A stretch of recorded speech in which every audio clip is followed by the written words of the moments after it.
We are now looking at section 2D, where we are sketching the solution to a system of inequalities.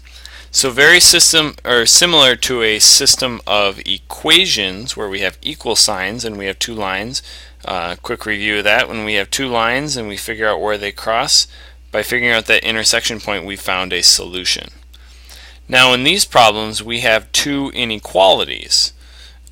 And to figure out the solution is to figure out where their overlapping regions are. So let's say we have a solid line here and a dashed line here. The intersection or solution is not this single point right there, but rather if we shaded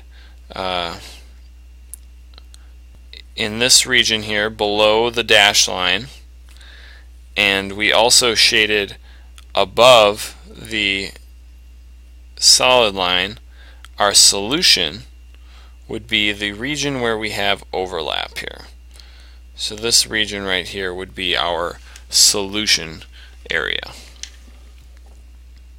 So let's clear that out and let's solve this exact problem that we're in now. We have both of these lines in y equals mx plus b form.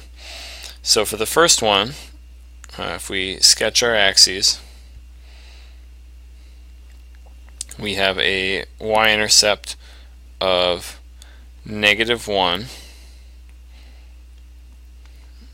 I'm going to draw all these out right away. Y-axis, y-intercept -1, we have a -2/3 slope. So we're going down somewhat gradually, down 2 and over 3. So we look at our line, and it should be a gradual downward slope, and that's what we have, so that makes sense. And it says it's going to be a solid line, and we're going to shade below it because it is y is less than or equal to that equation. So let's take our gradual downward line, let's keep it solid, and then let's shade below it. A little bit of a bendy line, but we'll make it do.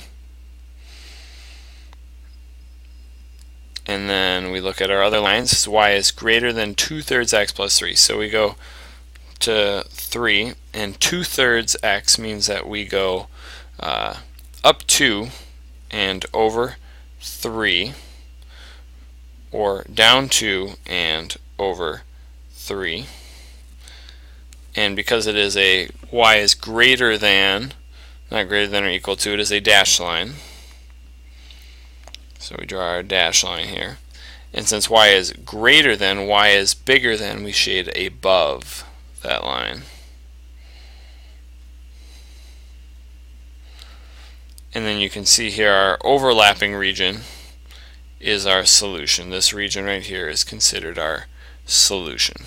So that would be how you would solve it. You couldn't answer it with a number on the page. You could only answer this kind of question graphically.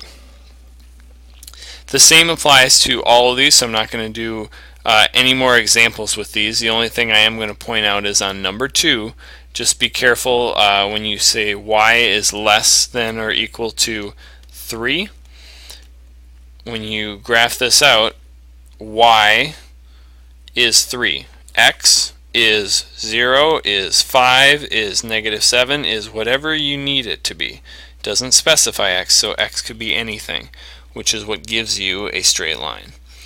It says that it's solid here, and then it says y is below it, y is less than. So you would shade below that line in this case. So that would be the first part of number 2. The rest of it I'm going to let you solve on your own. The answer or the solution is always the overlapping region.